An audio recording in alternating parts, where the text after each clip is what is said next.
पर कह रहे कि पौधों में पत्तियां गिरना या फल पककर टूटने की प्रक्रिया को नियंत्रित करने वाला मुख्य पादप हार्मोन कौन सा है। यानी कि प्लांट हार्मोन के बारे में आपसे पूछा जा रहा है। मैं कहूंगा एब्सिसिक अम्ल इसका नाम है ना, या एब्सिसिक हार्मोन इसको हम लोग कह सकते हैं। राइट आंसर आपका ऑप्शन नंबर बी हो जाता है। ये क्वेश्चन सा तो इंपॉर्टेंट है। उसके बाद देखिए आपसे कहा जा रहा है कि मानव शरीर का मुख्य तंत्र जो शरीर को बाहरी रोगाणुओं से बचाता है, जैसे कि बैक्टीरिया से बचाता है, वायरस से बचाता है, इसको क्या कहा जाता है। तो इसको साथी प्रतिरक्षा प्रणाली कहा जाता है, इम्यून सिस्टम कहा जाता है। जो मानव शरीर का मुख्य तंत्र है जो शरीर को बाहरी रोगाणुओं से बचाता है साथों, इसको प्रतिरक्षा प्रणाली, इम्यून सिस्टम कहा जाता है। उसके बाद देखिए सूर्य के प्रकाश को 7 अलग अलग रंगों में विभाजित करने वाली वैज्ञानिक घटना को क्या कहा जाता है। तो इस घटना को क्या कहा जाता है साथों, इसको कहा जाता है प्रकाश का विक्षेपण। तो प्रकाश का विक्षेपण आपके सवाल का जवाब जो होगा वो बिल्कुल सही हो जाएगा, यानी कि डिस्पर्सन ऑफ लाइट इसको कहा जाता है। उसके बाद देखिए नेक्स्ट नंबर का सवाल है साधु, जितने भी लोग यहाँ पर लाइव वॉचिंग कर रहे हैं सभी लोग अपने आंसर अच्छे तरीके से देते रहिए। आपका आंसर गलत होगा कोई बात नहीं, यहाँ गलत हो जाए कोई दिक्कत नहीं साधु, आप चेक करिए कि जो आंसर आप बता रहे हैं क्या वो आंसर वाकई में सही होता है। चलिए, ध्वनि तरंगों का किसी दीवार या पहाड़ से टकराकर वापस सुनाई देना इसको क्या कहा जाता है। तो इसको पता साथों, इसको प्रतिध्वनि कहते हैं, इसको इको कहा जाता है। प्रतिध्वनि आपके सवाल का जवाब है, ठीक है ना। चलिए, और ये ध्वनि के परिवर्तन की वजह से ऐसा होता है। उसके बाद देखिए आपसे कह रहे हैं कि बिजली के उपकरणों में शॉर्ट सर्किट या ओवरलोडिंग से होने वाले नुकसान से बचाने के लिए एमसीबी का उपयोग किया जाता है। एमसीबी की फुल फॉर्म आपसे यहाँ पर पूछी जा रही है। तो एमसी की फुल फॉर्म क्या होती है साथों, मिनिएचर सर्किट ब्रेकर होती है। और मिनिएचर सर्किट ब्रेकर कहाँ पर लिखी हुई है, ऑप्शन नंबर ए में लिखी हुई है। ये क्वेश्चन साथों बहुत इंपॉर्टेंट है, आप लोग यहाँ पर इसको याद रखेंगे। उसके बाद देखिए मानव शरीर में सबसे बड़ी धमनी कौन सा कार्य करती है और उसका नाम क्या है। तो मानव शरीर की सबसे बड़ी धमनी जो है ये महाधमनी कहलाई जाती है, ऑर्टा इसको साथों कहा जाता है। और ये हृदय से साथों शुद्ध रक्त होता है इसको पूरे शरीर में भेजने का कार्य करती है। महाधमनी जो है साथों हृदय से जो शुद्ध रक्त होता है इसको पूरे शरीर में भेजने का कार्य करती है, बात आप लोग ध्यान रखेंगे। उसके बाद देखिए जंग लगने की प्रक्रिया में लोहे का क्या होता है। तो साथों आप सभी को पता है जंग लगने की प्रक्रिया में लोहे का क्या होता है, तो ऑक्सीकरण होता है। ऑक्सीकरण यानी कि ऑक्सीडेशन आपके सवाल का जवाब हो जाता है। उसके बाद देखिए अगला सवाल आपकी स्क्रीन पर है। आपसे कह रहे हैं कि मानव लार सैलिवा का स्वभाव भोजन को पचाने की शुरुआती के समय कैसा होता है। तो इसका कैसा होता है साथों, ये हल्का अम्लीय टाइप का होता है। तो हल्का अम्लीय आपके सवाल का बिल्कुल सही जवाब हो जाता है। उसके बाद देखिए कहा जा रहा है कि धूप के चश्मे प्रकाश की चकाचौंध को कम करने के लिए किस वैज्ञानिक सिद्धांत पर बनाए जाते हैं। तो ये आपको साथों ध्यान होना चाहिए, आपको मालूम होना चाहिए। प्रकाश का ध्रुवण आपके सवाल का जवाब होगा, यानी कि धूप के चश्मे प्रकाश की चकाचौंध को कम करने के लिए किस वैज्ञानिक सिद्धांत पर बनाए जाते हैं। तो ये प्रकाश के ध्रुवण सिद्धांत पर बनाए जाते हैं। आंसर आपका ऑप्शन नंबर बी होगा। अगला सवाल देखिए आपसे कहा जा रहा है पहाड़ों या अधिक ऊंचाई वाले स्थानों पर दाल या खाना देर से क्यों पकता है, ये आप लोग एक बार मुझे बता दीजिए। तो क्यों पकता है, ऐसा क्यों होता है। ऐसा सातों तापमान कम होता है, वायुमंडलीय दाब कम होने से पानी का क्वथनांक घट जाता है। बिल्कुल सातों इस वजह से ही पहाड़ों या अधिक ऊंचाई वाले स्थानों पर दाल या खाना देर से पकता है। ये मैंने आपको बता दिया है, अच्छा सवाल है, आप लोग याद रखेंगे, आपकी परीक्षा में पूछा जाएगा। उसके बाद देखिए आपसे कहा जा रहा है कि आधुनिक अनुवांशिकी का आधार माने जाने वाले क्रोमोसोम्स यानी कि गुणसूत्र मानव शरीर की कोशिकाओं में कितनी प्रतियों यानी कि कितनी जोड़ियों में पाए जाते हैं। तो ये 23 जोड़ी में पाए जाते हैं। कुल मिला के 46 गुणसूत्र पाए जाते हैं। जोड़ी की अगर बात करें तो 23 जोड़ी यहाँ पर होते हैं। आपसे कहा जा रहा है कि नाभिकीय विखंडन में श्रृंखला अभिक्रिया यानी कि चेन रिएक्शन को नियंत्रित करने के लिए न्यूट्रॉन अवशोषक के रूप में क्या उपयोग किया जाता है। तो साथियों कैडमियम या बोरॉन की छड़ें इस्तेमाल में लाई जाती हैं। सही जवाब आपका ऑप्शन नंबर यहाँ पर साथियों बी हो जाएगा। नेक्स्ट नंबर का सवाल आपकी स्क्रीन पर है, देखिए और बताइए आपके सवाल का जवाब यहां पर क्या हो सकता है। आपसे कहा जा रहा है कि चींटी के डंक के अम्ल को शांत करने के लिए लगाया जाने वाला कैलामाइन लोशन मुख्य रूप से किस रासायनिक यौगिक का बना होता है। तो ये साथियों जिंक कार्बोनेट का बना होता है। किसका बना होता है, जिंक कार्बोनेट का बना। किस वैज्ञानिक को भारतीय अंतरिक्ष कार्यक्रम का जनक कहा जाता है। फटाफट एक बार आप लोग साथियों मुझे यहाँ पर साथियों बता दीजिए, फटाफट आपके सवाल का जवाब क्या हो सकता है। देखिए भारतीय अंतरिक्ष कार्यक्रम का जनक यानी कि father of Indian space programme किनको कहा जाता है, क्या इनका नाम है। डॉक्टर विक्रम साराभाई इनका नाम है। बिल्कुल क्वेश्चन ये बहुत इंपॉर्टेंट है, विक्रम साराभाई आपके सवाल का जवाब होगा।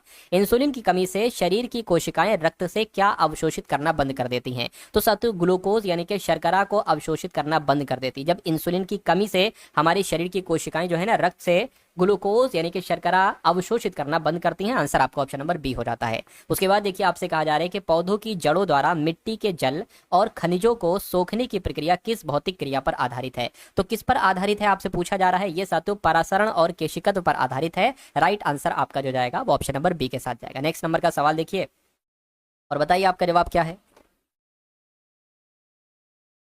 आपसे कह रहे हैं कि शुद्ध सोने की तुलना में 18 कैरेट सोने में शुद्ध सोने का प्रतिशत कितना होता है, तो सर तो 75% होता है। कितना? शुद्ध सोने की तुलना में 18 कैरेट सोने में शुद्ध सोने का प्रतिशत जो होता है वो 75% होता है। अंतरिक्ष से आने वाले उल्का पिंड वायुमंडल की किस परत में प्रवेश करते ही घर्षण के कारण जल जाते हैं? तो क्या आपके सवाल का जवाब हो सकता है? मैं कहूंगा मध्यम मंडल आपके सवाल का जवाब हो जाता है। यानी कि अंतरिक्ष से आने वाले उल्का पिंड वायुमंडल की किस परत में प्रवेश करते ही घर्षण के कारण जल जाते हैं? तो मध्यम मंडल में।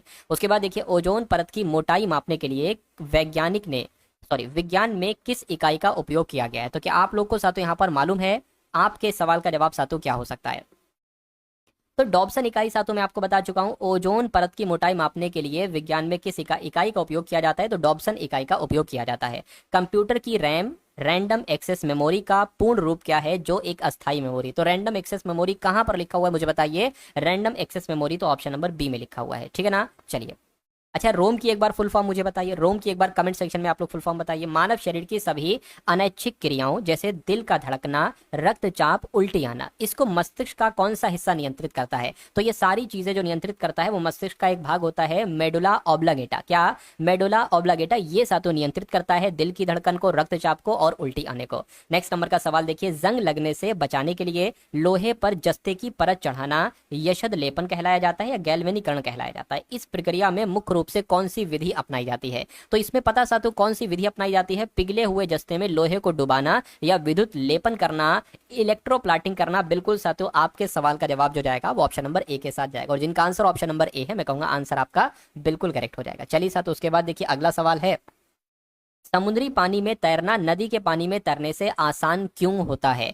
तो ऐसा क्यों होता है ये बात आपसे यहाँ पर कुल मिला के पूछी जा रही है। समुद्र में लहरें होती हैं? नहीं, लवड़ों के कारण समुद्री पानी का घनत्व अधिक होता है, बिल्कुल सही, जिससे उत्प्लावन बल अधिक होता है, बिल्कुल सही। अगर ये सवाल आपके एग्जाम में आता है तो आंसर मैंने आपको बता दिया है। नेक्स्ट नंबर का सवाल देखिए, आपसे कहा जा रहा है कि विज्ञान में इक्का रेजिया यानी कि अम्लराज सोने और प्लेटिनम जैसी नोबेल धातुओं को भी घोल देता है। इसमें सांद्र HCl और सांद्र HNO3 का सटीक अनुपात क्या होता है? ये बात यहाँ पर सातों आपसे होता है, वो 3:1 होता है। क्या होता है? 3:1 होता है सातों। ये बात आप लोग यहाँ पर आ रहा है कि नीति आयोग की पहली पूर्वोत्तर की पहली महिला पूर्णकालिक सदस्य कौन बनी है? तो इनका नाम है डॉक्टर जोराम अनिया, और ये नीति आयोग की पहली पूर्वोत्तर की पहली महिला पूर्णकालिक सदस्य बनी है। उसके बाद देखिए नेक्स्ट नंबर का सवाल आपकी स्क्रीन पर है, देखिए और बताइए आपके सवाल का जवाब साथियों क्या हो सकता है। अगर आपने साथियों यहाँ पर अभी तक वीडियो को लाइक नहीं किया है तो वीडियो को साथियों लाइक कर दीजिए, ठीक है ना। चलिए,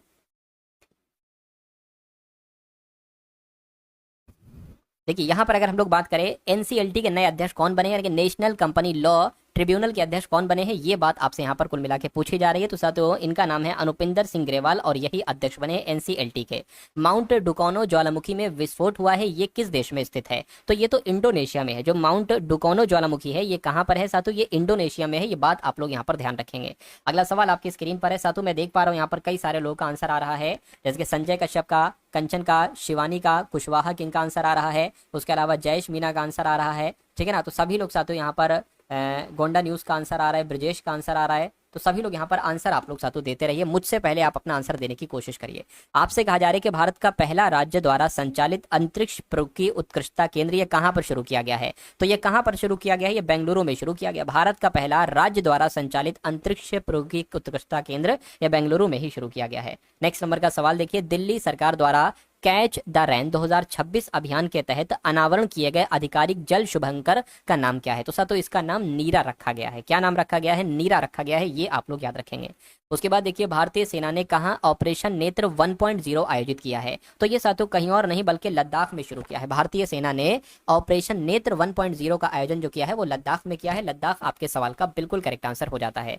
भारत का पहला ग्रीन मेथनॉल प्लांट ये कहाँ पर स्थापित किया जा रहा है? तो ये साथियों गुजरात में स्थापित किया जा रहा है, भारत का पहला ग्रीन मेथनॉल प्लांट। अगला सवाल देखिए, विश्व प्रेस स्वतंत्रता सूचकांक 2026 में कौन शीर्ष पर रहा है? तो मैं यहाँ पर कहूंगा नॉर्वे देश की अगर बात करें तो विश्व प्रेस स्वतंत्रता सूचकांक में नॉर्वे देश शीर्ष पर रहा है। सही जवाब आपका ऑप्शन नंबर ए हो जाता है। भारत और किस देश के बीच सैन्य अभ्यास सिनबैक्स शुरू हुआ है? तो जो सिनबैक्स नाम का सैन्य अभ्यास शुरू हुआ है ये अपने देश भारत और कंबोडिया देश के बीच शुरू हुआ है, यानी कि राइट आंसर अगर आपका ऑप्शन नंबर सी के साथ है तो बिल्कुल करेक्ट हो जाता है। चलिए साथियों अगला सवाल देखिए, आपसे पूछा जा रहा है कि पानी के भीतर सबसे बड़ा राष्ट्रीय ध्वज फहराया गया, ये काम कहां पर हुआ है? ये काम अंडमान निकोबार में हुआ है। पानी के भीतर सबसे बड़ा जो राष्ट्रीय ध्वज फहराया गया है ये अंडमान निकोबार में ही फैलाया गया है।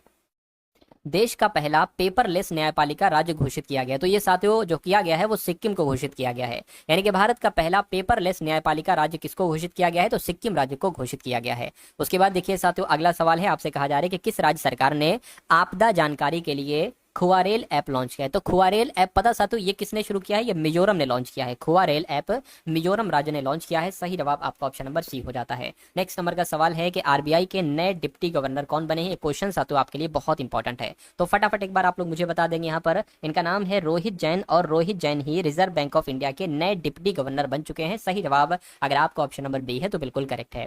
कहा जा रहा है कि पंचायत उन्नति सूचकांक 2.0 में किस राज्य को पहला स्थान मिला है? तो यहाँ पर आपका जवाब त्रिपुरा हो जाएगा, क्योंकि पंचायत उन्नति सूचकांक 2.0 में त्रिपुरा राज्य को पहला स्थान दिया गया है। राइट आंसर आपका ऑप्शन नंबर सी हो जाता है। भारत का पहला एकीकृत बासमती और जैविक प्रशिक्षण केंद्र ये कहां पर स्थापित किया जा रहा है? तो ये कहां पर स्थापित किया जा रहा है? ये उत्तर प्रदेश में स्थापित किया जा रहा है। भारत का पहला एकीकृत बासमती और जैविक प्रशिक्षण केंद्र जो है ना ये उत्तर प्रदेश में स्थापित किया जा रहा है। क्वेश्चन इंपॉर्टेंट है, आप लोग इसको याद रखेंगे। अगला देखिए, आपसे कहा जा रहा है कि नवाचार और समावेशिता पर 10वां राष्ट्रीय शिखर सम्मेलन ये कहां पर आयोजित किया गया है? तो ये कहां पर आयोजित किया गया है? ये चंडीगढ़ में आयोजित किया गया है। नवाचार और समावेशिता पर 10वां राष्ट्रीय शिखर सम्मेलन ये चंडीगढ़ में आयोजित किया गया है।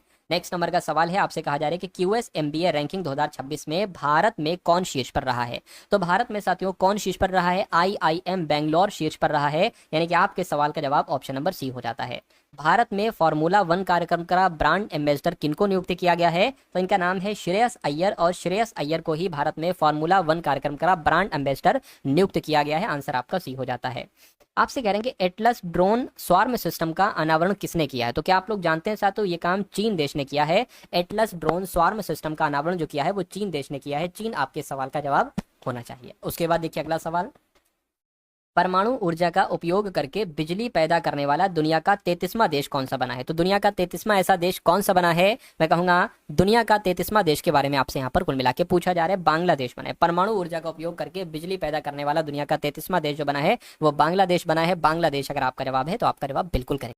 रॉबिन की तस्वीर की तरफ इशारा करते हुए नेहा ने कहा, रॉबिन की तस्वीर की तरफ इशारा करते हुए नेहा कह रही है इसकी बहन के पिता, इसकी बहन के पिता यानी कि रॉबिन की अगर हम बात करते हैं साथियों, रॉबिन की कोई बहन होंगी, रॉबिन की बहन के पिता जो होंगे साथियों वो रॉबिन के भी पिता होंगे। तो इसकी बहन के पिता जो है ना मेरे ससुर के इकलौते पुत्र हैं, है ना। यानी कि ये बंदा जो है ये कौन है? ये जो है ना ये नेहा के, है ना, मेरे ससुर का इकलौता पुत्र, यानी कि ये बंदा जो है साथियों ये मेरे ससुर का इकलौता पुत्र है। ठीक है, तो ये तो पति पत्नी हो गए और ये दोनों उनके बच्चे हो गए। तो नेहा रॉबिन से क्या, यानी कि रॉबिन क्या कहेगा नेहा को? तो रॉबिन के पिताजी हैं ये, रॉबिन की माता जी हो जाएंगी ये। तो वो क्या कहेगा साथियों? रॉबिन क्या कहेगा नेहा को? तो वो तो माता जी कहेगा। माता जी कहाँ पर लिखा हुआ है? ऑप्शन नंबर डी वाले में लिखा हुआ है। तो जो लोग भी ऑप्शन नंबर डी के साथ है मैं कहूंगा आंसर आपका बिल्कुल सही हो जाएगा। अगला सवाल आपकी स्क्रीन पर है, थोड़ा इंटरेस्टिंग सवाल है, देखिए और बताइए। देखिए एक निश्चित कूट भाषा में 9-5 का अर्थ है एस्टिमेटेड टाइम, यानी कि 9 का मतलब हो सकता है टाइम और 5 का मतलब हो सकता है एस्टिमेटेड, या हो ये भी सकता है 9 का मतलब हो एस्टिमेटेड और 5 का मतलब हो टाइम। उसी प्रकार 4-6-9 का मतलब है स्पेस एंड टाइम और 6-5 का मतलब है एस्टिमेटेड स्पेस। तो आपसे पूछा जा रहा है कि स्पेस का मतलब क्या होगा। अब देखिए एक तो मुझे यहाँ पर स्पेस दिख रहा है और क्या कहीं पर स्पेस है? एक स्पेस मुझे यहाँ पर दिख रहा है, यानी कि इन सब का जो है ना इन सब का ये कोड है और इन सब का कोड जो है वो साथों ये है। तो स्पेस इसमें है, इसमें है, यानी कि इसमें और इसमें एक ऐसा नंबर होगा जो सेम होगा, वही स्पेस का कोड होगा।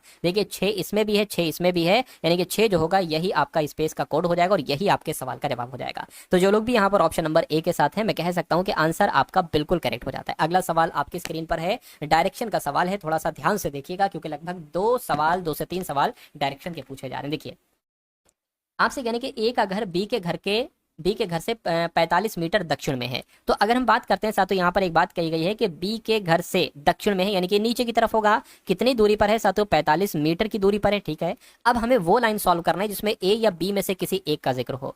कहा यहाँ पर ए यहाँ पर आया है तो कह रहे हैं कि ई का घर 30 मीटर पश्चिम से ए के घर तक है ना। ठीक है भैया, कोई दिक्कत नहीं है। तो ए के देखिए ई का घर जो है 30 मीटर पश्चिम से, एक ई का घर जो है ना ई का 30 मीटर पश्चिम, यानी कि ए के पश्चिम में जो है साथियों वो किसका घर है, वो ई का घर है। और ये दूरी कितनी होगी, ये दूरी 30 मीटर होगी। ठीक है भाई साहब, तो ई का घर आपका यहाँ आ जाएगा और ये जो दूरी होगी ये आपकी 30 मीटर की होगी, ये 30 मीटर की हो गई। उसके बाद आपसे यहाँ पर कहा जा रहा है अब आप उस लाइन को सॉल्व करिए जिसमें या तो ए का जिक्र हो, बी का जिक्र हो या ई का जिक्र हो। तो क्या आपको ऐसा कुछ दिख रहा है यहाँ पर, देखिए जरा, मुझे दिख रहा है नहीं दिख रहा है, देखिए फिर से देखिए जरा। ए भी हो गया था, सी का डी के घर से 50 मीटर दूर है, ई का घर, ये चीज हो चुकी है। एफ और बी, अच्छा बी यहाँ पर आ गया, बी यहाँ पर हम लोग लिख चुके हैं, बी के बारे में ये है। तो बी के घर से एफ का घर जो है ना, बी के घर से 50 मीटर उत्तर की ओर है। तो बी के घर से उत्तर अगर जाएंगे तो मैं कहूंगा साथियों इस तरफ जाएंगे, यानी कि ये 50 मीटर की दूरी पर है साथियों क्या, बी से एफ का घर। तो एफ का घर यहाँ पर हो जाएगा। अब वो लाइन करिए जहां पर एफ लिखा हो, एफ यहाँ पर लिखा हुआ है। डी का घर एफ के घर से 30 मीटर पश्चिम में है, तो मैं कहूंगा साथियों यहाँ पर है ना, एफ के घर से 30 मीटर पश्चिम में, 30 मीटर पश्चिम में साथियों किसका घर है, डी का घर है। तो ये डी यहाँ पर हो गया। उसके बाद अब देखिए साथियों और कुछ बचा, एक बार दोबारा से सवाल को पढ़ लीजिए। ये लाइन हो चुकी है, सी का घर डी के घर से, अब देखिए सी का घर डी के घर से 50 मीटर दक्षिण में, यानी कि डी के घर से 50 मीटर दक्षिण में जो होगा वो किसका घर होगा, वो साथियों सी का घर होगा।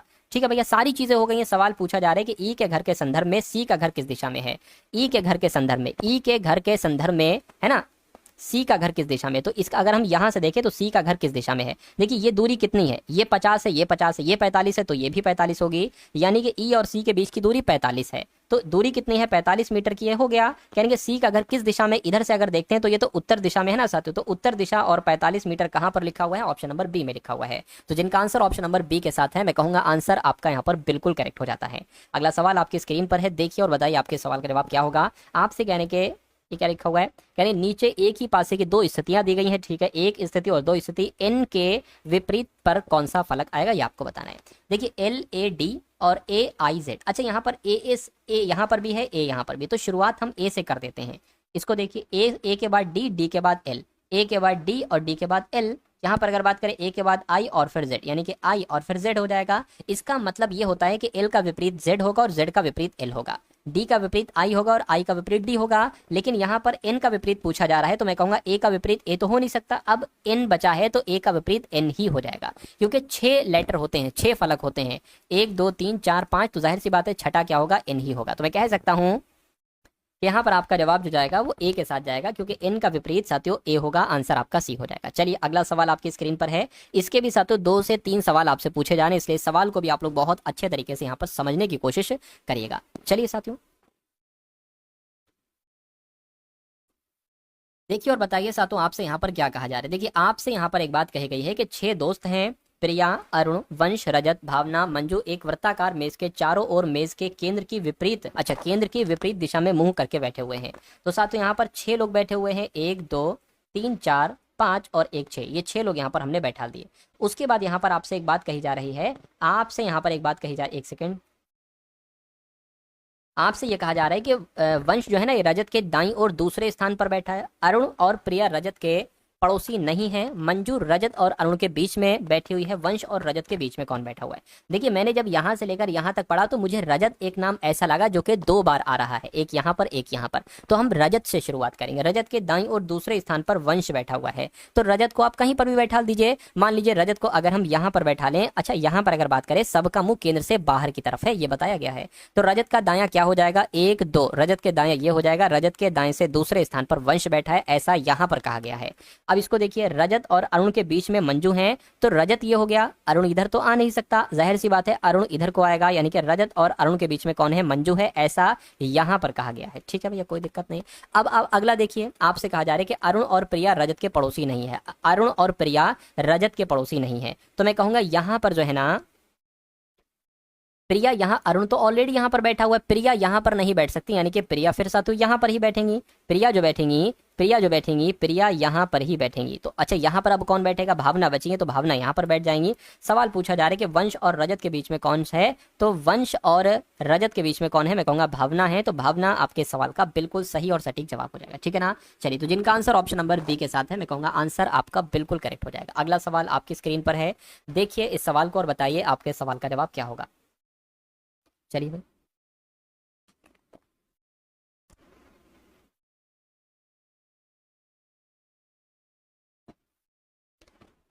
देखिए साथियों आपसे यहाँ पर कह रहे हैं कि एक पंक्ति में अशोक का स्थान बाएं से 25 में, तो कुल मिला के जैसा जैसा यहाँ पर कहा जा रहा है वैसा वैसा हम लोग यहाँ पर करते जाएंगे। एक पंक्ति में अशोक अशोक का स्थान बाएं से 25वां है तथा भूपेश का स्थान दाएं से 19वां है। यदि भूपेश अशोक के बाएं बैठा है, ये बात बहुत इंपॉर्टेंट है, और उनके बीच में 4 व्यक्ति बैठे हैं, तो पंक्ति में कुल कितने व्यक्ति हैं? भूपेश जो है ना, ये अशोक के बाएं बैठा है, भूपेश अशोक के बाएं बैठा है। तो अगर यहाँ पर हम लोग बात करते हैं, बाएं से 25वां स्थान है, बाएं से 25वां स्थान किसका है? बाएं से 25वां स्थान यहाँ पर अशोक का बताया गया है, तो अशोक का 25वां स्थान हो जाएगा। अब यहाँ पर कह रहे हैं कि अशोक के बाएं बैठा है भूपेश, यानी कि भूपेश जो बैठेगा वो भूपेश इस तरफ बैठेगा, भूपेश इस तरफ बैठेगा। अच्छा, कहा यह जा रहा था कि भूपेश का स्थान दाएं से 19वां है, यानी कि अगर हम इस तरफ से काउंट करते हैं, इस तरफ से काउंट करते हैं, तो भूपेश का स्थान जो आता है वो साथियों 19वें नंबर का आता है। और कहने के 4 व्यक्ति बीच में बैठे हैं, 1 2 3 4। तो पंक्ति में कुल कितने लोग बैठे हैं, ये बात यहाँ पर साथियों आपसे कुल मिला के पूछी जा रही है, आप लोग मुझे बता दीजिए। चलिए, पंक्ति में कुल कितने लोग बैठे हैं देखिए, अगर हम यहां से यहां तक बात करें, है ना, तो कितने लोग हैं? 25 लोग हैं। अब हमें ये देखना है कि यहां तक ये कितने लोग हैं। ये 19 है, इधर से देखते हैं तो ये भूपेश 19 पर आता है। 19 18 17 16 15 14 13, यानी कि इस तरफ जो बैठेंगे वो 13 लोग बैठेंगे, यानी कि यहां से यहां तक 13 लोग, और फिर इधर से इधर तक 25 लोग, क्योंकि इधर से इधर तक साथियों 25वां स्थान है अशोक का। तो 25 प्लस 13 कितना हो जाएगा? मैं कहूंगा साथियों 38 हो जाएगा। यानी कि अगर हम बात करते हैं तो पंक्ति में कुल कितने व्यक्ति बैठे हैं? 38 व्यक्ति बैठे हैं। 38 आपके सवाल का जवाब होगा। ये सवाल बहुत अच्छा था, है ना, अगर आपकी आसानी से समझ में आ गया तो बहुत अच्छी बात है, लेकिन एक बार दोबारा से आप लोग इसको देख लीजिएगा और बेहतर तरीके से ये चीज आपकी समझ में आ जाएगी। अगला सवाल आपकी स्क्रीन पर है, आपसे कह रहे हैं कि प्रतीक, किरण, रोहित, सूरज, टोनी, ये 5 मित्र हैं जिन्होंने एक परीक्षा में अलग अलग अंक प्राप्त किए हैं। कहने के केवल 2 मित्रों ने प्रतीक और सूरज के बीच अंक प्राप्त किए हैं। किरण ने सर्वाधिक अंक प्राप्त किए हैं, टोनी ने रोहित से अधिक अंक प्राप्त किए हैं। चौथे स्थान पर सबसे अधिक अंक किसने प्राप्त किए हैं? तो यहां से शुरुआत हो रही है, केवल 2 मित्रों ने प्रतीक और सूरज के बीच अंक प्राप्त किए। 2 मित्रों ने सूरज और प्रतीक के अच्छा 2 लोग ऐसे हैं, केवल 2 मित्रों ने प्रतीक और सूरज के बीच अंक प्राप्त किए। किरण ने सर्वाधिक अंक प्राप्त किए, किरण ने सबसे ज्यादा अंक प्राप्त किए। टोनी ने रोहित से अधिक अंक प्राप्त किए हैं, यानी कि अगर हम बात करते हैं साथियों टोनी की, तो टोनी ने रोहित से अधिक अंक प्राप्त किए, टोनी ने रोहित से अधिक अंक प्राप्त किए हैं चौथे स्थान पर। अब एक बार फिर से देखिए, केवल 2 मित्र ऐसे हैं जिन्होंने प्रतीक और सूरज के बीच अंक प्राप्त किए हैं, है ना। अच्छा, तो 2 मित्र, मैं कहूंगा वो 2 मित्र यही होगा, क्योंकि बहुत ज्यादा लोग थोड़ी ना, 5 ही लोग हैं, तो ये 2 लोग हैं, है ना, 2 लोग हैं, केवल 2 मित्र ऐसे हैं जो प्रतीक और सूरज के बीच अंक प्राप्त किए। अब सूरज प्रतीक यहां पर भी हो सकते हैं, प्रतीक यहां पर भी हो सकता है, सूरज यहां पर भी हो सकता है, और उसी प्रकार सूरज यहां पर हो सकता है साथियों, और प्रतीक भी आपका यहां पर हो सकता है। समझ गए साथियों? चलिए, अच्छा, सबसे ज्यादा देखिए 5 लोग थे, मान लीजिए सूरज यहाँ पर बैठा है और प्रतीक यहाँ पर बैठा है, तो 1 2 3 4 और 5, और सबसे ज्यादा अंक जो प्राप्त किए वो किरण ने प्राप्त किए। आखिर सवाल आपसे पूछा जा रहा है कि चौथे स्थान पर सबसे अधिक अंक किसने प्राप्त किए हैं? तो चौथे स्थान पर सबसे अधिक अंक किसने प्राप्त किए हैं? देखिए 1 2 3 4, मैं कहूंगा रोहित ने प्राप्त किए हैं, तो रोहित आपके सवाल का बिल्कुल सही और सटीक जवाब हो जाएगा। जिनका भी आंसर मैं देख पा रहा हूँ यहाँ पर बी सबका आंसर आ रहा है, कविता का, शिवानी का, जयेश का, शिल्पा का आंसर आ रहा है साथियों, उसके अलावा रमभाजन का, मीना का आंसर आ रहा है, ठीक है, अमर क्रिएटर का आंसर आ रहा है, प्रेमपाल का, कुशवाहा किंग का आंसर आ रहा है, आकांक्षा का आंसर आ रहा है, शिवानी का आंसर आ रहा है, ठीक है ना। तो जिनका भी आंसर आ रहा है ऑप्शन नंबर बी तो बिल्कुल करेक्ट है। अगला सवाल आपकी स्क्रीन पर है, आपसे यहाँ पर पूछा यह जा रहा है कि घोड़े का संबंध अस्तबल से। अस्तबल क्या होता है? घोड़ा जहां पर रहता है उसको अस्तबल कहते हैं। तो मुर्गा कहां पर रहता है? मुर्गा खेत में रहता है, मुर्गा दड़बे में रहता है, दड़बा कहते हैं, दड़बा। मवेशी बाड़ा में रहता है, ओसारा में। तो मुर्गा मुर्गियां जो रहती हैं वो दड़बे में रहती हैं, तो दड़बा आपके सवाल का बिल्कुल सही जवाब हो जाता है।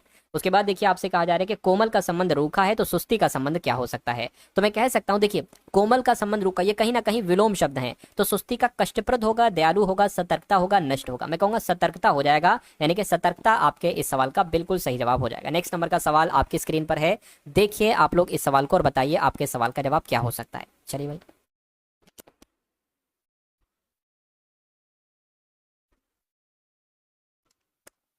देखिए सिंपल सी बात है, यहाँ पर ए से सी हुआ है, सी से ई हुआ है, तो जाहिर सी बात है यहाँ पर क्या आ जाएगा? यहाँ पर साथियों जी आ जाएगा, और जी के बाद यहाँ पर ये आई लिखा हुआ है, आई आ जाएगा। 2 से 12 हो गया, 12 से 30 हो गया है, ये कैसे हो रहा है? ये तो बहुत ज्यादा साथियों गैपिंग हो रही है। 2 से 12 में 10 बढ़ा है, 12 से 30 में कितना बढ़ा है? ये तो बहुत ज्यादा 18 बढ़ गया, और फिर यहाँ पर कितना बढ़ जाएगा? देखिए इसमें कितना गैप है? 8 का, तो मेरे ख्याल से 8 का यहाँ पर भी गैप होना चाहिए, तो 26 हो जाएगा। तो क्या 30 में 26 हमें बढ़ाना चाहिए? बढ़ाकर एक बार देखते हैं कितना हो जाएगा साथियों, 56 हो जाएगा। बिल्कुल, जी 56 क्या कहीं पर लिखा हुआ है? जी 56 तो यहाँ पर लिखा हुआ है। एक बार और देख लीजिए, बी से डी, डी से एफ, तो एच से साथियों एफ से यहाँ पर एच हो जाएगा, तो एच आपका यहाँ पर लिखा हुआ है, यानी कि आपके सवाल का जवाब जो जाएगा वो ऑप्शन नंबर 14.62 माइनस 0.5 ऑफ लिखा हुआ है 8.3 माइनस 3.3 प्लस 2.6 गुणा 4.04 है। इसको आपको कैलकुलेट करना है। तो मैं आपसे ये कह सकता हूँ सबसे पहले इसको कर लीजिए, क्योंकि अंदर वाला ब्रैकेट 8.3 में से 3.3 घटेगा तो पूरा पूरा आपके सामने यहाँ पर 5 बचेगा। क्या बचेगा साथियों, यहाँ पर पूरा पूरा आपके सामने जो बचेगा वो साथियों यहाँ पर 5 बचेगा। तो 5 आपका ये बच गया, ठीक है, ब्रैकेट में है ये, प्लस आपका ये क्या हो जाएगा, इसकी जरा साइड में गुणा करा लीजिए 404 और 2 6 की, है ना, 1 2 3 नंबर के बाद टोटल पॉइंट है तो 3 नंबर के बाद टोटल पॉइंट लगा देंगे। 6 चौक 24 हो जाएगा, 0 लगाए तो पूरा लिख देंगे। 6 चौक 24 हो जाएगा, 0 आ जाएगा, 4 दूना 8 आ जाएगा, 0 4 दूना 8 आ जाएगा, 4 आ गया, 10 आ गया, 5 आ गया, 10 आ गया। 3 नंबर के बाद पॉइंट लगना था ना, 1 2 3, यानी कि ये लग जाएगा तो यहाँ पर आ जाएगा 10.504 आ जाएगा। उसके बाद इसको साथों आप सॉल्व कर लीजिए। इसका मतलब क्या होता है, ऑफ का मतलब होता है गुणा, ठीक है ना, इसका मतलब क्या होता है साथियों, गुणा होता है, ठीक है भाई। ये एक काम करिए, गुणा करा लेते हैं ना साथियों, तो 5 और 5, 5 पंजे 25, एक नंबर के बाद पॉइंट लगा है तो 2.5 हो जाएगा। 2.5 प्लस आपका 10.504 और इधर को क्या लिखा हुआ है, इधर को 14 पॉइंट लिखा हुआ है, 14.62 लिखा हुआ है। इसको आप कैलकुलेट कर लीजिए, आंसर आपका आ जाएगा। तो सबसे पहले तो यहाँ पर साथियों आप क्या करेंगे, देखिए ये 14.62 में से जरा घटाइए इसको, 14.62 में से आपको 2.5 यहाँ पर घटाना है, 2 बचेगा, 1 बचेगा, ये 12 आ जाएगा। तो अब 12.12 प्लस 10.504 इसको आपको प्लस करके मुझे बताना है। तो 12.12 और 10.504 आ जाएगा। तो कैसे प्लस करोगे, इस तरीके से साथों इसको प्लस करोगे, है ना। तो ये 22.62 कहीं पर लिखा हुआ है, 22.62 बिल्कुल लिखा हुआ है, ऑप्शन नंबर सी में लिखा हुआ है। तो जिनका आंसर ऑप्शन नंबर सी के साथ है, मैं कह सकता हूं कि आंसर आपका बिल्कुल करेक्ट हो जाएगा, ठीक है ना। चलिए उसके बाद देखिए अगला सवाल आपकी स्क्रीन पर है।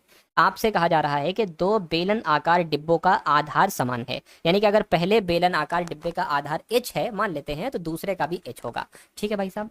प्रत्येक का व्यास 14 सेंटीमीटर है। अगर एक बेलन का डिब्बे का व्यास 14 है, दूसरे का भी व्यास 14 है। एक डिब्बे की ऊंचाई यहाँ पर 10 दे दी गई है और दूसरे डिब्बे की ऊंचाई यहाँ पर 20 सेंटीमीटर दे दी गई है। तो आयतन, उसके आयतन का अनुपात आपको बताना है। देखिए अगर हम यहाँ पर बात करते हैं, पहले बेलन का डिब्बे की ऊंचाई कितनी मान लेते हैं साथियों, 10 मान लेते हैं, ठीक है भैया, 10 मान लेते हैं। 10h जो है ना वो कितनी हो जाएगी, वो 10 हो जाएगी। अच्छा उसी प्रकार साथियों यहाँ पर जो है व्यास दोनों का 14 है। जब व्यास 14 है तो उसकी त्रिज्या कितनी हो जाएगी, त्रिज्या साथियों कितनी हो जाएगी, 7 हो जाएगी, बिल्कुल। अच्छा दूसरी दी गई है 20, दूसरी h ऊंचाई कितनी दी गई है, 20 दी गई है, इसकी भी 14 व्यास है तो साथियों त्रिज्या कितनी हो जाएगी, 7 हो जाएगी, ठीक है ना। इतनी बात क्लियर है। अब मैं आपको बताता हूँ आयतन का अनुपात कैसे निकालते हैं। देखिए साथियों जो बेलन का आयतन है, 2 बेलन के आयतन है, मैं आपको यहाँ पर बता देना चाहता हूँ बेलन का आयतन, है ना, यानी कि प्रथम बेलन का आयतन और दूसरे बेलन का आयतन, यही तो कह रहे, तभी तो साथियों ऐसे ही तो यहाँ पर अनुपात हम लोग निकाल सकते हैं। अच्छा बेलन का आयतन का सूत्र क्या होता है ये मैं आपको यहाँ पर बता देना चाहता हूँ। पाई आर स्क्वायर एच होता है और बेलन का आयतन दूसरे वाले का भी क्या हो जाएगा, पाई आर स्क्वायर एच हो जाएगा। अच्छा पाई से पाई कैंसिल हो जाएगा, पहले वाले आर कितना है, पहला वाला आर यहाँ पर 7 है तो 7 का स्क्वायर यानी कि 49 हो जाएगा, और ये एच कितना है 10 है तो यहाँ पर 7 तो 10 आ जाएगा। दूसरे वाले का आर कितना है तो 7 यानी कि 7 का स्क्वायर यानी कि ये भी 49 हो जाएगा, और ये 20 है तो यहाँ पर 20 आ जाएगा। 49 से 49 कैंसिल हो जाएगा, 0 से 0 कैंसिल हो जाएगा, यानी कि पहला अगर 1 अनुपात आता है तो दूसरा अनुपात 2 आएगा। तो 1:2 कहाँ पर लिखा हुआ है, ऑप्शन नंबर बी में लिखा हुआ है। तो जिनका आंसर ऑप्शन नंबर बी के साथ है, मैं कहूंगा आंसर आपका बिल्कुल करेक्ट हो जाएगा। समझ गए साथियों। 2 बेलन आकार डिब्बों का आधार समान है। आधार का मतलब क्या है साथियों, बेस है ना, आधार समान है। प्रत्येक का व्यास 14 सेंटीमीटर, व्यास क्या होता है, व्यास होता है साथियों 2r। तो जब 2r 14 है तो r कितना हो जाएगा, 7 हो जाएगा, क्योंकि ऐसे होता है साथियों, 7 यहाँ पर हो जाएगा। एक डिब्बे की ऊंचाई इतनी है, दूसरे डिब्बे की ऊंचाई इतनी है, तो ऊंचाई की अगर बात करते हैं h हम मान लेते हैं, क्योंकि यहाँ पर बेलन का आयतन पूछा गया। बेलन का आयतन का सूत्र पाई आर स्क्वायर होता है, पाई से पाई कैंसिल हो जाएगा, हमें अब r की जरूरत पड़ेगी, h की जरूरत पड़ेगी। तो यहाँ पर r भी मौजूद है, h भी मौजूद है, यहाँ पर रख कर इसको कैलकुलेट किया, 1:2 आपका जवाब यहाँ पर आ गया। उसके बाद देखिए अगला सवाल आपकी स्क्रीन पर है। उसके बाद देखिए आपसे कहने कि अरुण और आनंद की आयु का अनुपात 3:1 है, यानी कि अगर अरुण की आयु 3x है तो आनंद की आयु सिर्फ x हो जाएगी। समझ गए, यानी कि 5 साल के बाद अरुण की आयु आनंद की आयु के 2 गुने से 5 वर्ष अधिक होगी। तो अरुण की वर्तमान आयु कितनी है ये आपसे कुल मिला के पूछा जा रहा है। अरुण की वर्तमान आयु तो 3x है, यानी कि आपसे 3x का मान पूछा जा रहा है। तो आप सबसे पहले क्या करिए, आप x का मान निकाल लीजिए, फिर 3x का मान यानी कि अरुण की वर्तमान आयु भी बहुत आराम से हम लोग निकाल लेंगे। आपसे देखिए साथियों अरुण की वर्तमान आयु कितनी है, 3x है। अब उसके बाद कहेंगे 5 साल के बाद अरुण की आयु, तो 5 साल के बाद अरुण की आयु यानी कि इसमें 5 जोड़ देना है आपको। 5 साल के बाद जो अरुण की आयु बनती है वो आनंद की आयु के 2 गुनी। आनंद की आयु कितनी है, आनंद की आयु में भी अब हमें 5 वर्ष की बढ़ोतरी करना पड़ेगी, जब हमने इसकी आयु में 5 वर्ष की बढ़ोतरी की है। कहेंगे 5 साल के बाद अरुण की आयु, ये आनंद की आयु इसके 2 गुनी है, तो 2 गुनी है तो 2 से गुणा कर देनी चाहिए, 2 गुनी हो गई। 2 गुनी से 5 वर्ष अधिक है तो फिर से हमें इसमें साथियों 5 जोड़ देना चाहिए। तो इसको कैलकुलेट करके x का मान आप निकालोगे, इसको कैलकुलेट करके आप क्या निकालोगे, आप यहाँ पर x का मान निकालोगे, और x का मान आप किस में रख दोगे, 3x में रख दोगे, और वही आपका आंसर हो जाएगा, अर्थात वही अरुण की वर्तमान आयु हो जाएगी। ये देखिए, चलिए कोशिश करते हैं। 3x प्लस 5 हो जाएगा बराबर 2 की गुणा अंदर होगी तो ये आपका 2x हो जाएगा, 2 की गुणा 5 से होगी, 2 पंजे 10 हो जाएगा, प्लस आपका 5 हो जाएगा। ये 3x हो गया, ये आपका जो है ना 5 हो गया, बराबर 2x हो गया, प्लस आपका ये कितना हो गया साथियों, 15 हो गया। ठीक है भैया, ये 3x है, ठीक है ना, बराबर के उधर 2x है, इधर आएगा माइनस का हो जाएगा, ये 15 और माइनस कितना हो जाएगा साथियों, ये 5 हो जाएगा, बराबर के उधर को प्लस का है, इधर आएगा तो माइनस का 5 हो जाएगा, यानी कि x बराबर 10 बचेगा। तो मैंने कहा था अरुण की वर्तमान आयु 3x है, यानी कि 3x का मान आपसे पूछा जा रहा है, तो x का मान 10 है, तो 3x का मान 3 गुणा 10 हो जाएगा, यानी कि मैं कह सकता हूँ 30 वर्ष जो है वो अरुण की वर्तमान आयु है। अगर आपसे आनंद की वर्तमान आयु पूछी जाती तो आनंद की वर्तमान आयु x है, यानी कि 10 वर्ष आनंद की वर्तमान आयु होगी। तो कुल मिला के ये दोनों चीजें आप लोग ध्यान रखेंगे, कुछ भी आपसे यहाँ पर साथियों पूछा जा सकता। तो दोस्तों ये वीडियो आप लोगों को कैसी लगी कमेंट बॉक्स में ज़रूर बताएं। वीडियो अच्छी लगे तो वीडियो को लाइक करें और चैनल पर नए हैं तो चैनल को सब्सक्राइब करें।